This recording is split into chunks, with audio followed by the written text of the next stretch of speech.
Good afternoon, everyone.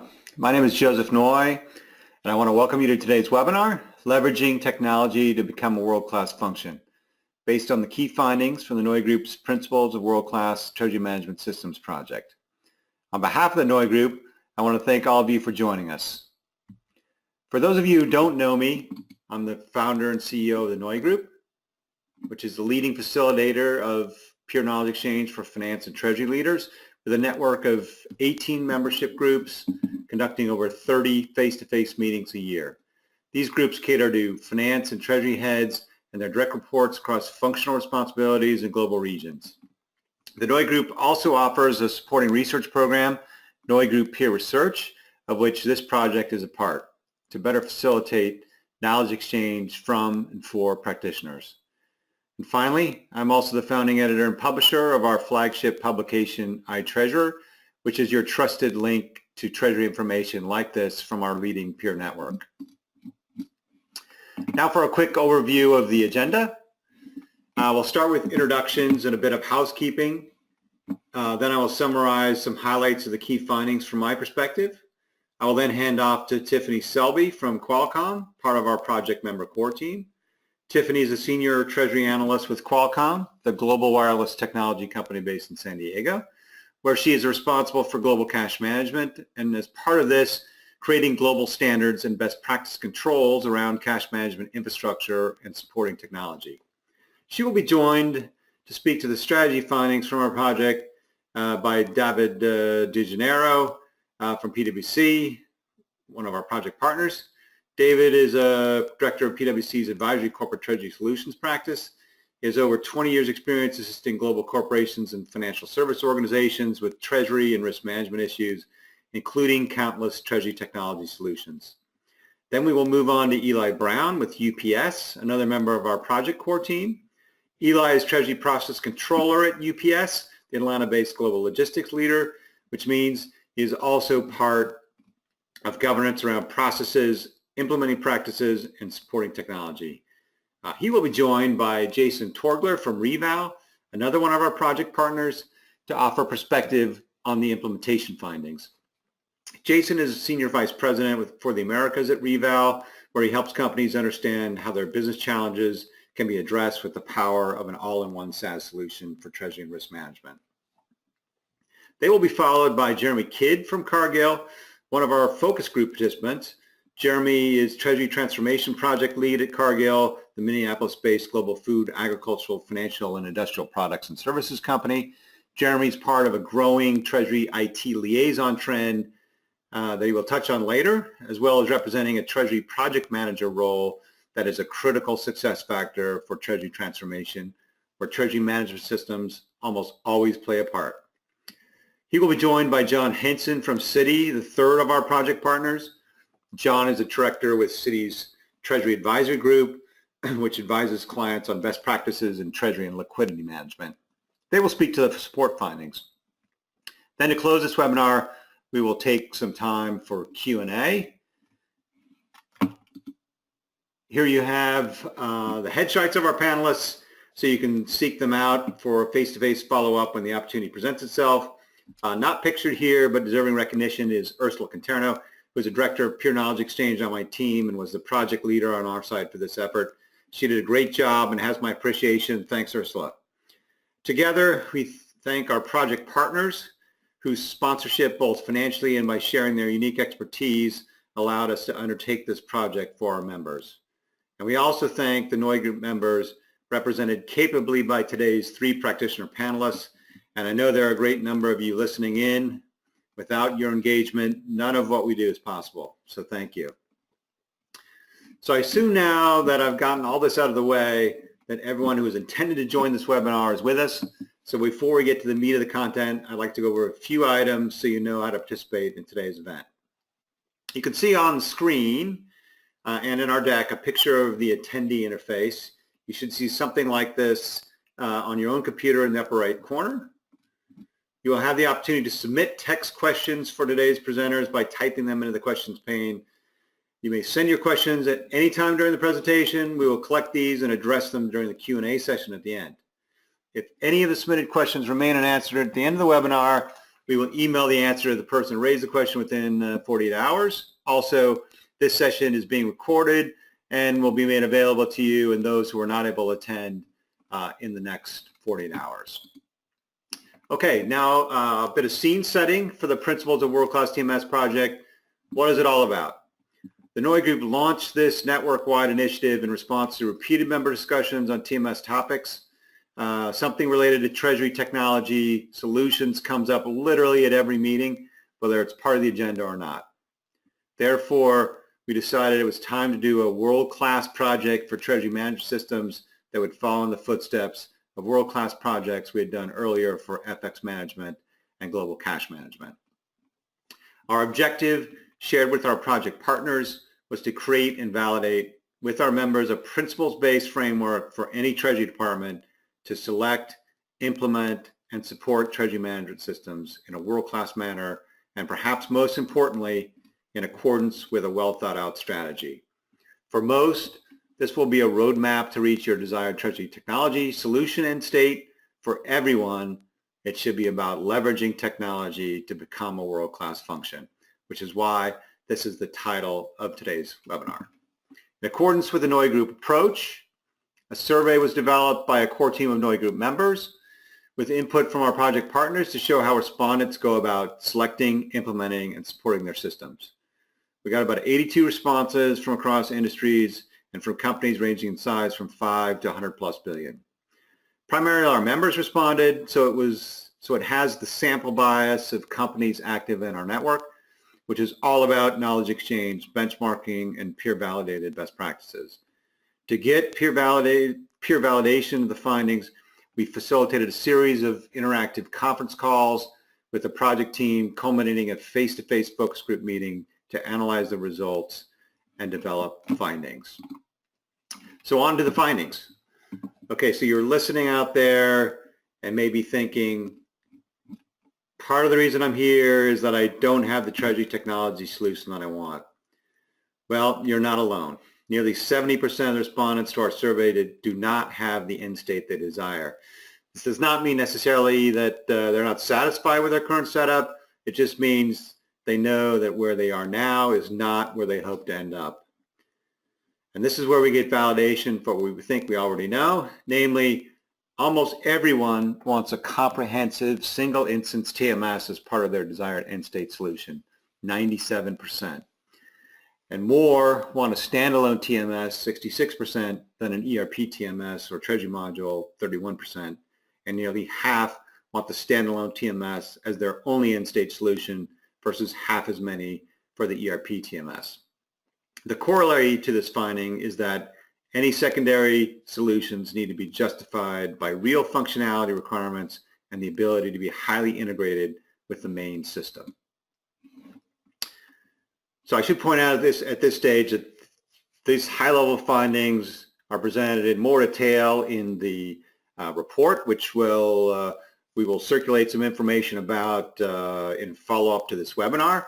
But the purpose here is to give you a high-level view of what we discovered in the project. So moving on to slide 8, why a single TMS? A single TMS provides a single book of record.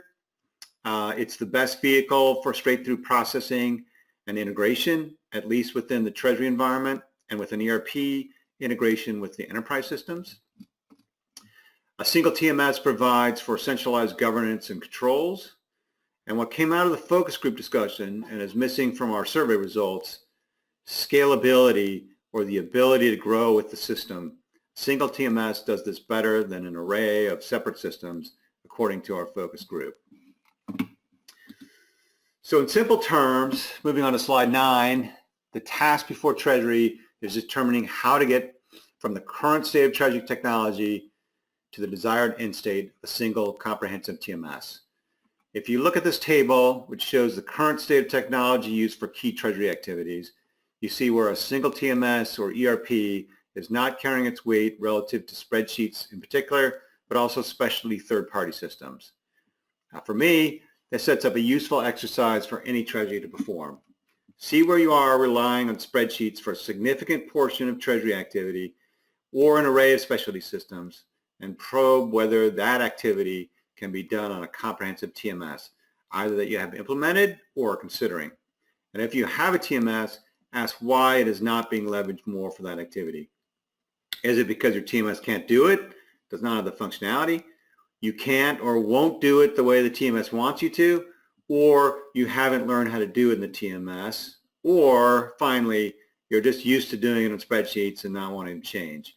Either way, with answers to questions like these, you can formulate a path to move toward a desired end state that might be better supported by a single core system. Moving on to slide 10, I'd like to look at the selection and implementation findings.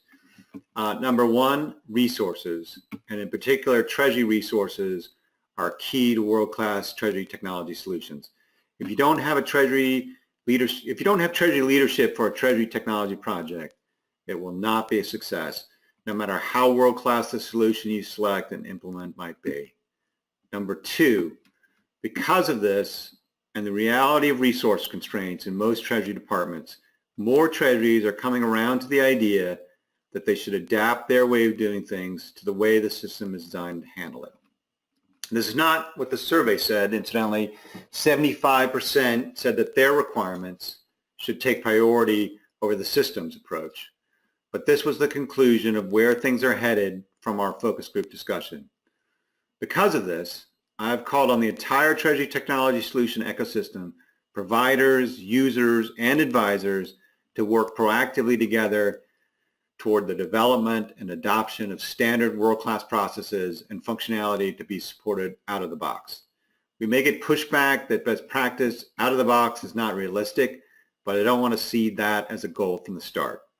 So if you have one takeaway from this webinar, I hope it is to join my call for everyone involved in treasury technology to work toward this goal. Now, what about support? The third and final area we are going to cover today. It all boils down to this. Because of the resource issue with treasury and the nature of treasury IT support, treasury systems are following other areas of IT to SaaS delivery. Now, enough from me. Let me hand off to Tiffany Selby from Qualcomm and David DeGennaro from PwC. They will add their perspective on strategy to get you to the desired TMS end state. Thank you, Joseph, for the introduction and for sharing with us the key themes of the survey. In the next 10 minutes, we're going to discuss key factors that must be considered for a successful treasury technology strategy. And more importantly, we're going to hear from the practitioner's perspective on this topic from Tiffany Selby from Qualcomm. As mentioned earlier by Joseph, the survey data indicates that nearly 70% of the respondents do not consider their current state as their desired end state. Interesting, from the survey results, a conversation with the focus group, the following key factors were identified for a successful treasury technology strategy that can help treasurers to achieve their desired end state. First, a clearly defined treasury future state vision.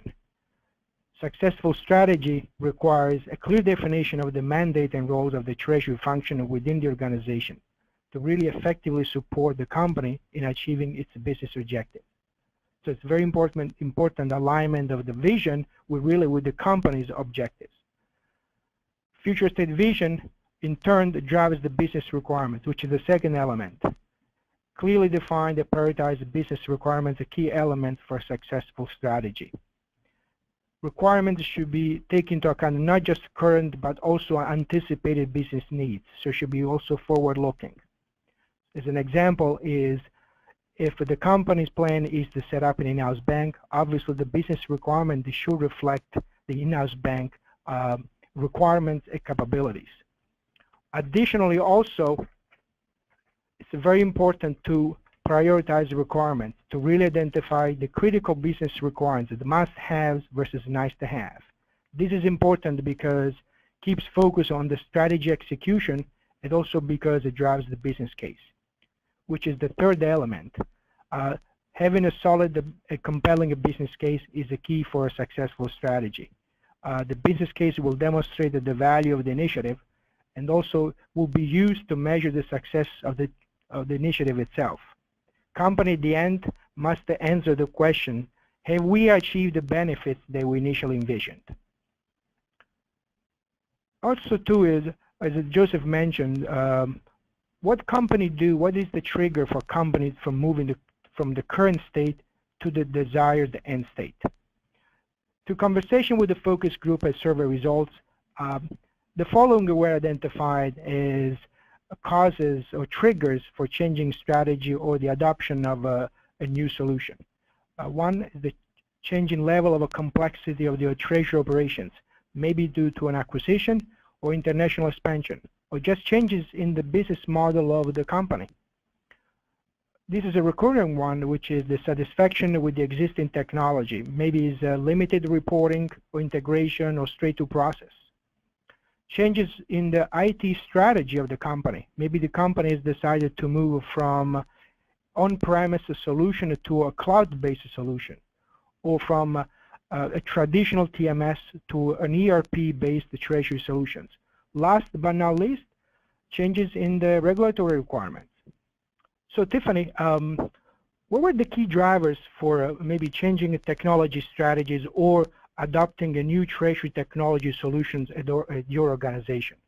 Well, Qualcomm has been in business for over 30 years, and initially, like many other growing companies, our treasury activities were smaller in scope at the beginning, but similarly, that didn't last for long. Eventually, as our company grew and the volume of activity increased, we identified an immediate need for a TMS implementation and chose a system that fit our needs at that time. This included scalability, accessibility, and integration, but not necessarily the most expensive solution. When we selected our system, we chose the option in the middle, a modular option that allowed us to implement partially and add functionality as our needs changed and as our company grew and as perceived risk for fraudulent activity increased. Our business continues to evolve and change and grow. For instance, last year brought new requirements that couldn't have been perceived 8 years ago when we first implemented our existing workstation. But finding a solution at that time that could meet the potential business changes in the future was essential for the success of our group. Thank you, Tiffany. Interesting. I'm sorry. You mentioned scalability as one of the key factors that you consider at the organization. Even though, as Joseph mentioned, there was not one of the top 5 reasons for top drivers for moving to the desired end state. I agree with you, scalability is a key factor. Can you further elaborate on the role that scalability played within your organization? Yeah, definitely. I think scalability is a huge factor. In my experience, you need to choose a system that meets your needs now, but also that allows you to grow as your needs evolve. Financial climates change often, as we've experienced. We implemented our workstation in 2008 before the financial crisis. New regulations and requirements as a result of that time were unforeseeable, so it's imperative to find a solution that can only change with your company, but with the inherent changes that occur outside your company. Treasurer should identify if there's a need to buy all functionality now, or a system that can build upon and grow with you. Some may prefer to implement in stages based on their current needs, but understanding what the system can provide in automation or enhancing your current processes is ideal in my opinion. That way you pay for what you can afford now, not only from a cost perspective, but a resource perspective as well. And add-on modules or enhancements as new fiscal year budgets are up for review, or when you add new functionality, or when you have more resources to focus on implementation. There is something to be said for building optionality in your structure so you can stay with what you have or scratch it down the road if needed. But I find little value in buying something that you know you'll have to throw away or redefine as climate changes. It's not an efficient use of your hard-earned budget resources and availability. Thanks, Tiffany. As we mentioned before, we have identified the definition of a future state business requirement is a key for a successful technology strategy. And I believe it's 56% of the respondents indicated they're looking at the 2 to 5 year horizon when defining a future state requirement. Can you share with us your perspective about how you define the requirement, the time horizon, And also, how frequently you evaluate those against existing technology? Sure. I think in the past that horizon was longer, but as technology changes at a faster pace, that horizon is starting to tighten. However, planning a major change in your workstation every 2 to 5 years will be highly dependent on a few key factors. First, the success and duration of the initial implementation. I know from experience and speaking with others that sometimes it takes even that long to get to the end state or even a current state. The ability, and the second B is the ability of the vendor to keep pace with new functionality that supports Treasury's evolution. Third, the ability of the vendor to be competitive with their counterparts and to be holistic and deliver an end-to-end solution. I feel we're starting to see vendors becoming more competitive in that scope, so they're really coming to fruition on the items that they can deliver. And then finally, the resources Treasury maintains to evaluate, implement, and test upgrades made available, or to contemplate an entirely new implementation altogether. In my experience, and actually something we actively do at Qualcomm, keeping up to date with our system's new releases and exploring previously unused functionality is key to maximizing the value of our current solution. Internal training and development is another key requirement in reaching your desired end state to ensure that relevant decisions are being addressed within the system and utilizing the system to its full capacity. Treasury and IT should work with current vendors to address gaps like bank account management and compliance or cash forecasting and reporting in their current state as part of an annual review, and in exploring other solutions that may address any persistent functionality gaps remaining. Only when the current solution no longer appears capable of supporting those needs, it's time to move on to the next state.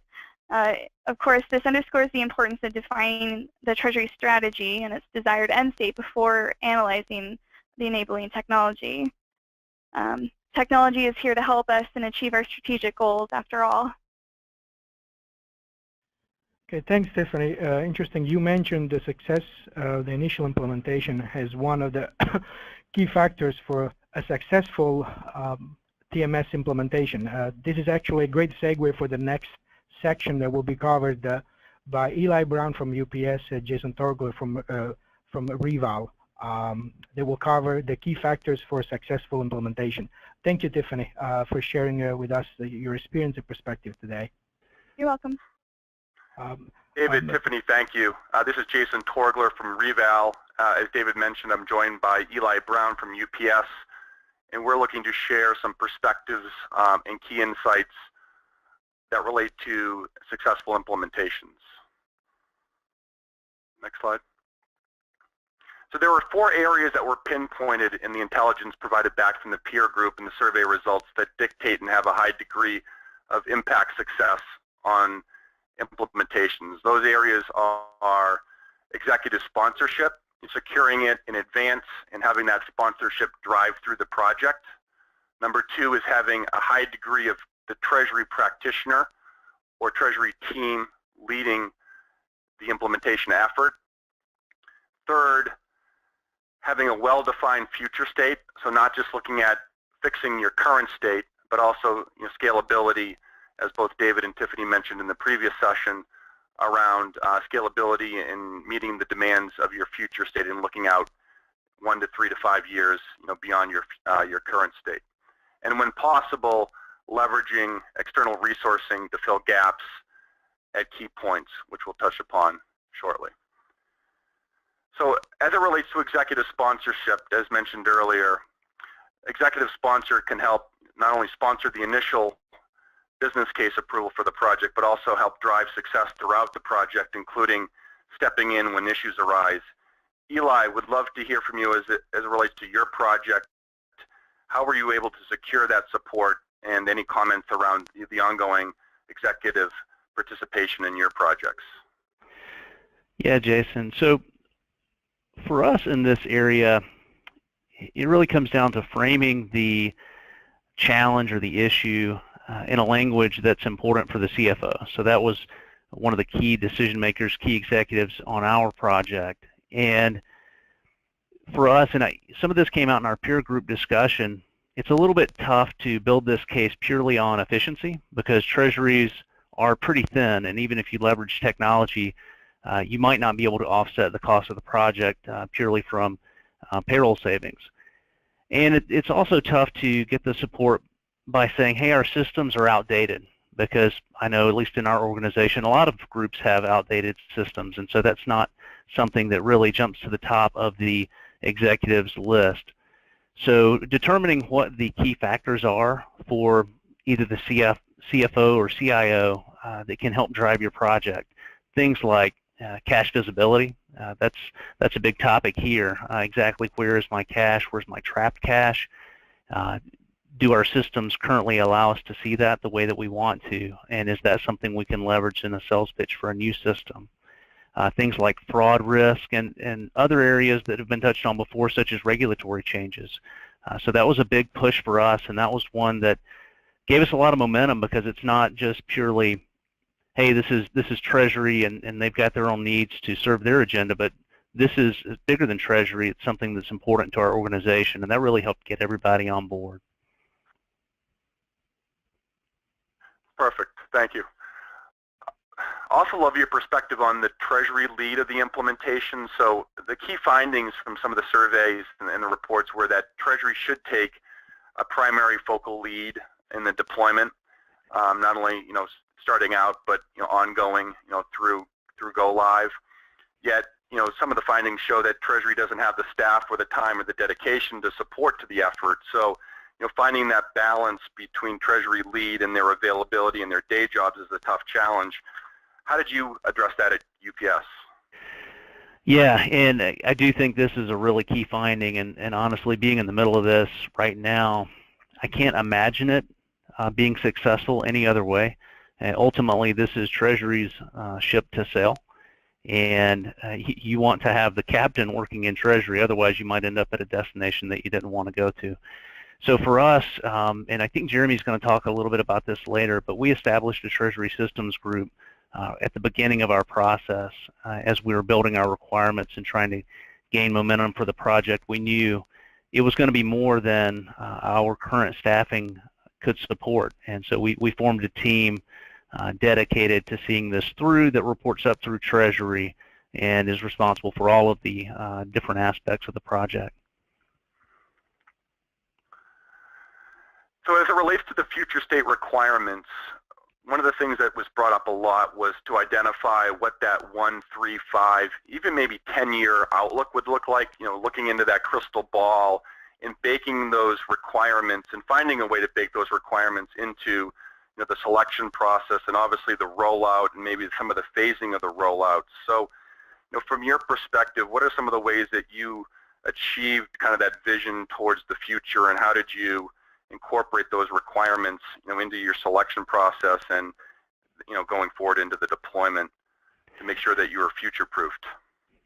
Yeah, there's from my perspective, there are a couple of key points there, and one, especially at UPS, we have the blessing of having a lot of very long tenured UPSers that we work with, which in a case like this with evolving technology creates a challenge, because you don't know what best practices are. You don't know what the marketplace is doing. So for us, in forming the vision, it was very important to lean on groups like this, like the NeuGroup, lean on peers. We're based in Atlanta. There are a lot of big corporates that are also in Atlanta that we could talk to see what best practices were from their perspective, and also to leverage consultants, because they go into a lot of organizations. They see processes. They understand what that future state could be. So for us, that was important in building the requirements, because if it was purely just looking at our current processes, we wouldn't fully understand what was possible. The second point I'd like to make on this is working cross-functionally within your organization, because undoubtedly there's going to be aspects of your project that touch on different parts of your organization. For us, it was the International Finance and Accounting team has a lot of overlap with what happens in Treasury. We also have shared service sites that process payments on a large scale. So it was important for us to sit down with those teams and understand where are they going, what do they want to be able to accomplish, so that when we built out our treasury system, it was able to accommodate what they would want. Because again, taking it back to the prior point of executive sponsorship, if you can come to the table and show that you're not only solving treasury's problem but also helping your partners, that's a good selling point. So as it relates to external consultants, knowing the fact that treasury staff have a tough time kind of breaking away from their day jobs to allocate resources to a project, but also, like you mentioned, some of the key insights that consultants could share on the future vision of the project. And what's your recommendation from your experiences on external consultancies as it relates to treasury projects? Yeah, definitely visioning, like I mentioned before, and then augmenting areas in the implementation and in the resource load where you have gaps. So for us, our number of resources varies at our regional treasury centers, whether it's our office in Asia, EMEA, or in our Americas region office. So as we're defining our project plan, we're looking to see what are the gaps, and are those places that we need to bring in consultants to help fill gaps, or is it a better approach for us to bring somebody on? So in many cases, it is better for us to hire someone temporarily to push through a bottleneck in the project. The one point that a colleague here in Atlanta made to me that I thought was a really great point I wanted to share with everyone is just make sure that as you're doing your implementation, that the team that's going to stay at the company learns how to use the system and learns what the best practices are. You can't afford to pay the consultants to learn everything about your system and then walk away when you're done and not know how to manage the system yourself. Thanks, Eli, for those perspectives across executive sponsorship, the treasury lead of the implementation, as well as the future defined state and external consultants. So a couple key findings before I switched over to the customer support best practices. We also identified a number of key challenges. So things aren't always as rosy as you'd like them to be. The top 3 challenges that came back around implementation of treasury projects were all based upon internal resourcing. So no surprises here. Just be aware of it, whether it be treasury resource availability, competing projects within the company, as well as IT's resourcing and support of the project came back as 3 top challenges. All of which you just have to factor into the project on a go-forward basis. And a couple key call-outs here as well. Again, as mentioned earlier, the treasury team being dedicated and focused on the project has a high degree of success. Also with legal, we noticed that there was a strong correlation between companies that have a high degree of business units internationally and legal's involvement was there. So highly advised from some of the survey results to get legal involved on tax implications, legal and tax involved with multiple business units and the impact on some of the treasury transformation initiatives that you're looking to go through. Next slide. So with that, I'll thank Eli for his time, and I'll turn it over to Jeremy Kidd from Cargill and John Henson from Citi. Thank you. Great, thank you, Jason. So far we've discussed success factors in both selecting the right treasury technology strategy and the factors involved in implementing it successfully. But once the technology is implemented, the project highlighted some best practices around how to support the solution that's ultimately put in place. In particular, the project highlighted 3. The first is that a world-class support model requires dedicated IT support. That support should have a single point of contact with a rapid response capability to help optimize treasury productivity. The rapid response capability, though, requires regular treasury interaction with its support resources, and in this environment that can be challenging, as the reality is that IT resources will likely not be treasury owned. Additionally, the project highlighted that support should leverage a treasury liaison where possible that can speak both languages. And that's to communicate the treasury requirements to the solution provider and IT support team, and in turn communicate the interplay between technology requirements and treasury. The last of the support principles it includes vendor management and making sure that that vendor relationship is effectively managed. That entails keeping up with newly released functionality, maintaining service level agreements, and identifying functional deficiencies through regular gap analysis reviews. And to make sure you're really maximizing the impact of those reviews, those should be conducted in anticipation of the budget setting cycle. So Jeremy, in light of these principles that we've teased out here, can you share your experience at Cargill? Yeah, thanks, John. I'm going to spend some time talking about some things that we're doing here as a direct response really to the first two items on there. The statement on here I think will resonate with a lot of people here involved in Treasury, and especially those involved in dealing with Treasury systems. As one of the primary challenges supporting a Treasury environment is to have people who understand both the technology and the business process that technology supports. It's very difficult to support effectively if you have technologists who don't understand the Treasury processes, or if you have Treasury specialists who understand the process but don't necessarily understand the technology. And so the real key to solving that is figuring out a way to bring those two things together. Within the business, we require within Treasury as a niche part of finance some subject matter expertise around our specific processes that we have.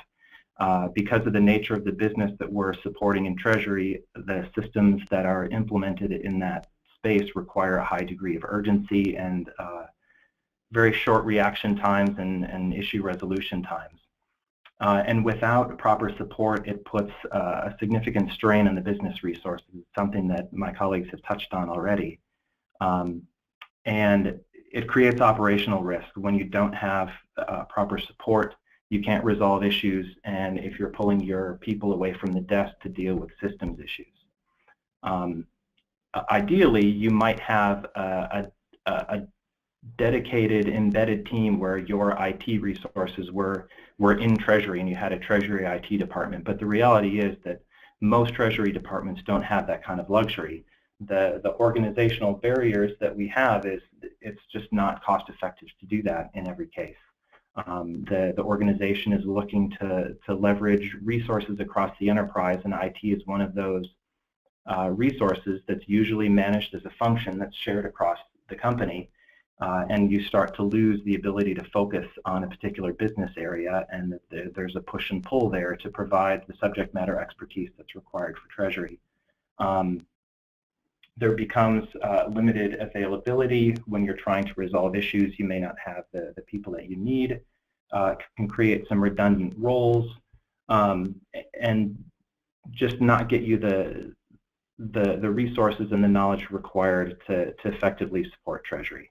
And tying back to some of the things that have been said before on Eli's slide, talking about the top challenges in systems projects, Treasury resources was often given as the #1 issue, and IT resources fell in third. So of the top 3 items, 2 of the 3 challenges to managing Treasury systems is around management of resources. And so to deal with this at Cargill, we started down a path to create a new organizational construct that we are calling our Treasury Center of Expertise. And the goal of this very simply is to bring Treasury and IT together and create a shared group that sits in the middle. Think of it as a virtual team of experts. We're not taking people out of IT and putting them in Treasury, but we're setting up a model that will tap when there's an interface problem with our banks. There's somebody in the interface group who's part of the center of expertise and has that knowledge as part of the service that he can provide as a technologist to really be able to help us with the issue, and you're not just putting a ticket into a random support person. We are including not only Treasury IT resources, but Treasury resources as well, so that that group will be made up of the analysts in Treasury who truly understand the subject matter, and the technology analysts in Treasury in IT who understand the technology, and we can bring those two sides together and have one effective team that resonates as a collective of IT and Treasury and feels very much part of that organization. We're setting this group up to be co-managed by an IT leader and a business leader to really continue to reinforce this. I want to caution about the use of the word support that's sprinkled all over this section, because it's really important to highlight that this group is not just about support as something that happens after. This group is about maintaining the overall health and stability of the environment, managing upgrades, enhancements, new deployments. Tiffany talked about the importance of scalability and being able to change and evolve as new regulations come up. We want to be able to look to the COE where we've got the analysts who can understand what the regulations are bringing and what kind of changes it needs to drive, who are working alongside and on the same team with the technologists who can help us implement those things in the system. We've also worked with our global IT group to set up a structure where the people in the COE have other teams behind them that they can reach out to and leverage. So if we're working on an upgrade or an enhancement that requires development, we don't have to keep a pool of developers on staff in the COE. We have someone who can reach out to that development organization to get the coding done, but that person acts as the liaison who can represent Treasury's needs to those developers and make sure that they can be managed effectively. On the next slide, we've just summarized some of the principles that we have in our Center of Expertise. I've talked about these really already, but the objective of that group is to have a team of experts with a holistic understanding across Treasury and across the technology that supports it. We want them to be in a position to be able to advise and guide and help us make the right decisions, and not just a group of order takers who will fill requests. We want it to be a very proactive group. And as I was just saying, the purpose of the COE is not just to support, but to focus on the needs of Treasury globally and make sure that our systems are healthy and can continue to thrive and be upgraded and maintained and continue to meet the business needs as the business evolves. Looking ahead, where some places that we see the COE taking us as it evolves is a place for people to learn. When new employees come into the business, if they're put in a group like a Center of Expertise where they're managing the systems, touching those systems and seeing how they are enabling the business process is a great place to get a primer on how the business works. We want to set up an environment where we have rotations where people will come out of an operational role into the COE, and people in the COE will have a chance to move into operational roles and really use it as a bed to get people a more well-rounded knowledge of the Treasury environment. We also want to be able to integrate with support teams, not just within our own organization, but as we all know, with the continued evolution of ASP and software as a service, we need to figure out how to tie the vendor effectively into this model. And with all of the technology that's supporting bank interfaces and SWIFT, we need to figure out how to tie those other external organizations in. And we also want to use this to cross-pollinate between our business and technology resources. If I can fast forward 5 years and see people who are IT professionals now who in 5 years are working on the desk in Treasury, or people in Treasury who are analysts who become leaders in the IT space, I would say that we've been very successful with this model.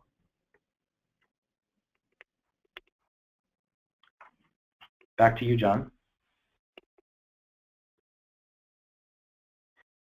Great, thank you. I think it might be back over to Joseph at this point. I think that concludes the pillars, and I think we're going to open it up.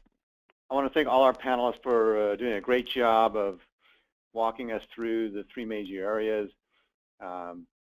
Just a couple notes that I took. I mean, I think it underscores in the first segment with some of Tiffany's comments as well as David's about the importance of change management, and that you're implementing Treasury management systems against a backdrop of change, including finance and regulatory change.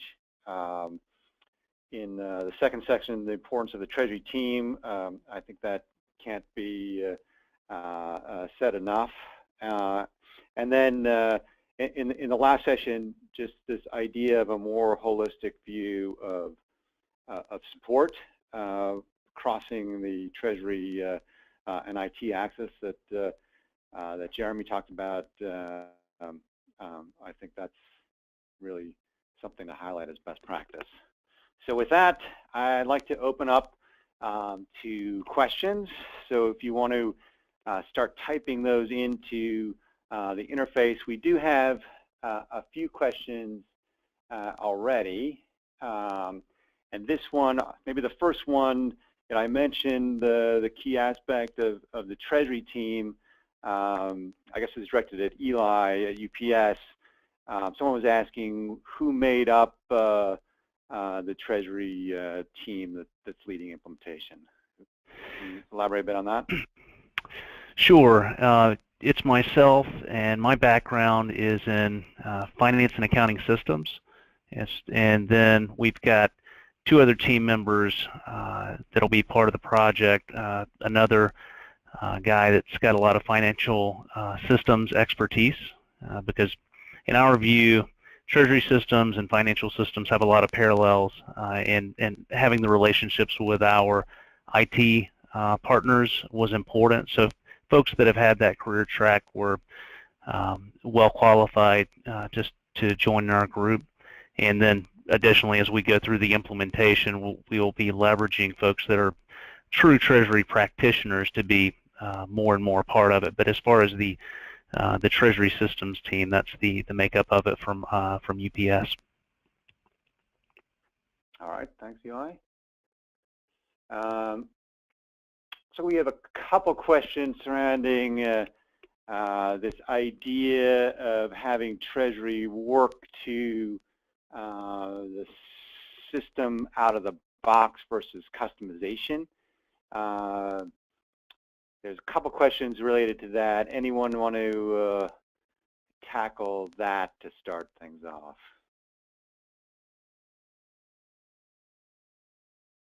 This is Jeremy from Cargill. I can take a stab at that one, Joseph. Okay. We're actually at a pivotal point on our transformation project at Cargill right now, where we're trying to figure out exactly how to deal with this issue, and we've wrestled with it quite a bit. And we are erring more on the side of leaning into standard functionality. A lot has been said about the importance of having a vision and defining your future state, and that's absolutely critical to know where you're going. But when you start on the journey, you're not necessarily going to implement your future state on your first go-around. And we are making an effort as we get started on the journey to take advantage of the standard functionality first and evolve into our future state. There's a significant risk if you define your future state completely agnostic of a system, you'll end up with a lot more customizations that you'll probably want. And I found in my own experience that you end up not even using half the customizations that you thought were so important before you started. So I believe that it's better to start down a path to make your processes fit the system and find out where it doesn't, and then make a very educated decision about where you want to customize and evolve into your future state. But again, it's critical to know what that future state, what your destination is, and then just the project is about navigating the path to get there, making good choices along the way.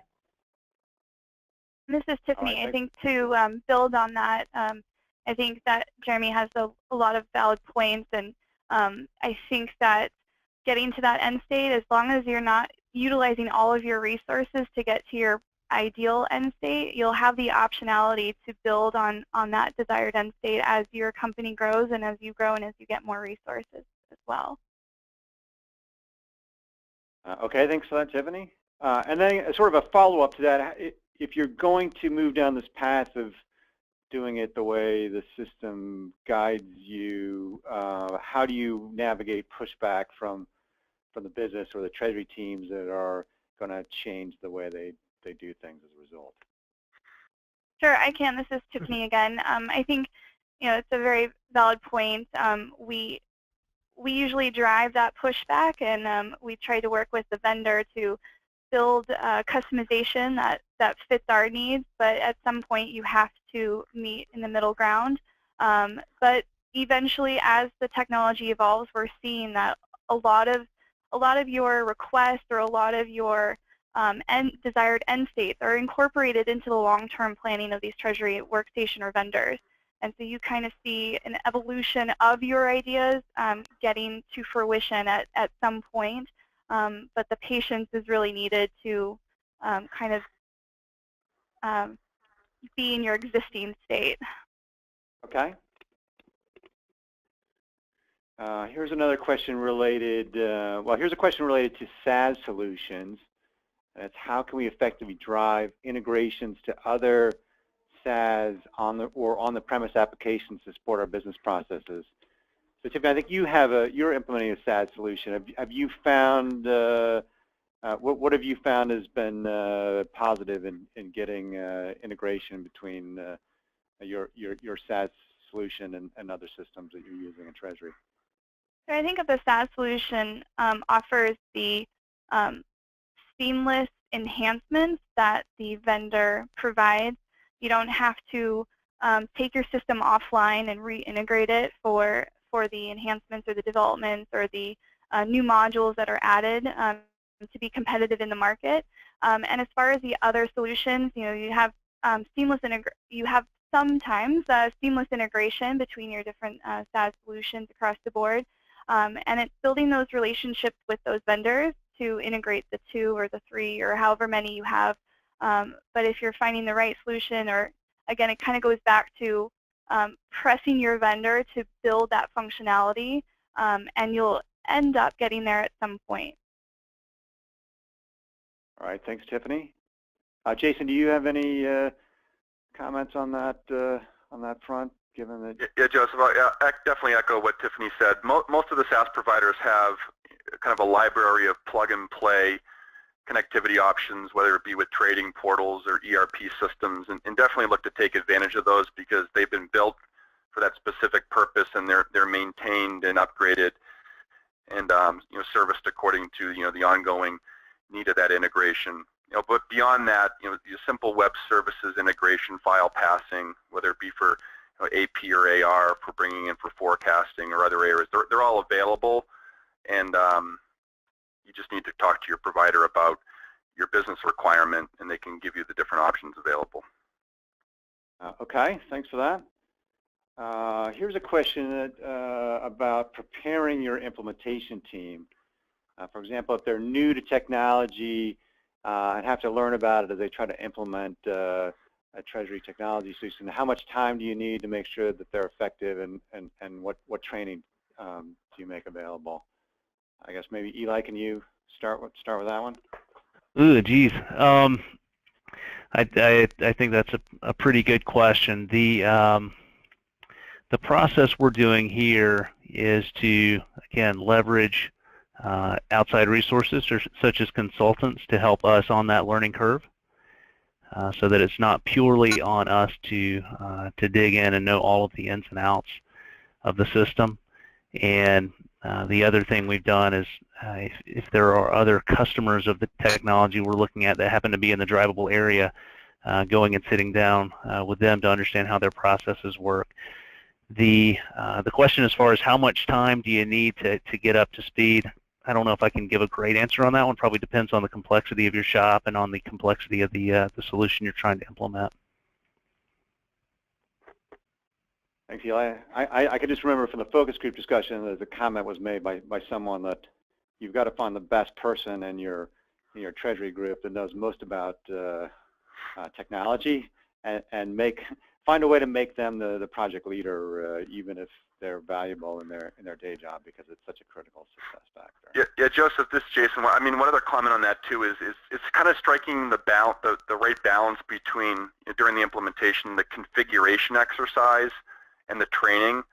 And obviously knowing the configuration is to build the system up to go live and to put into production and get all the value you want. But then there's a training component that looks to provide that self-sustaining nature of the application within the Treasury team, beyond just the setup and configuration. So it's just finding that balance, but to your point, also finding that internal resource at the company that's going to champion the training project. Okay, Jason, appreciate that. David, do you have any thoughts on this question? Thanks, Joseph. I echo what Jason and the others said. It's really about finding the right balance between the project team involvement and addressing the day-to-day work. What we typically suggest the clients to do is really to identify a core team of users who will be involved throughout the project and the TMS implementation, and really have these people involved in all phases, and especially during the proof of concept phases, the people will be really exposed to the system, and technically maybe this is the best training that, coupled with the formal training, will enable the team to really be fully proficient at the end of the project. Okay. We're coming at the top of the hour, but I'll try to get in one more question. This one I think is for you, John, at Citi. We've talked a lot about internal engagement and engagement with the TMS vendor. How do you involve how do you recommend involving your banking partners in implementation, particularly if it's part of a transformation of your banking relationships? No, that's a great question. I think early communication obviously is key there, and so I think we've touched on this idea of having a vision as to what your end state is going to look like, and I think that goes along with your banking structure as well. So I think that you should help design that in conjunction with your banking partner and make sure that that gets folded into the overall project. Okay, thanks for that, John. So appreciate all the questions that have come in, a lot of really good ones. As I indicated at the top, we'll try to get to any of the questions we haven't gotten to on this webinar subsequently to you via email. But I want to take this opportunity to once more thank all our panelists for their time and sharing of insights today, and again to thank all of you for your time and attention this afternoon, and hopefully there were at least a few takeaways to make it worthwhile. I can't imagine that that's not the case, but we thank you for joining us and appreciate any feedback and follow-up. Thanks, everyone.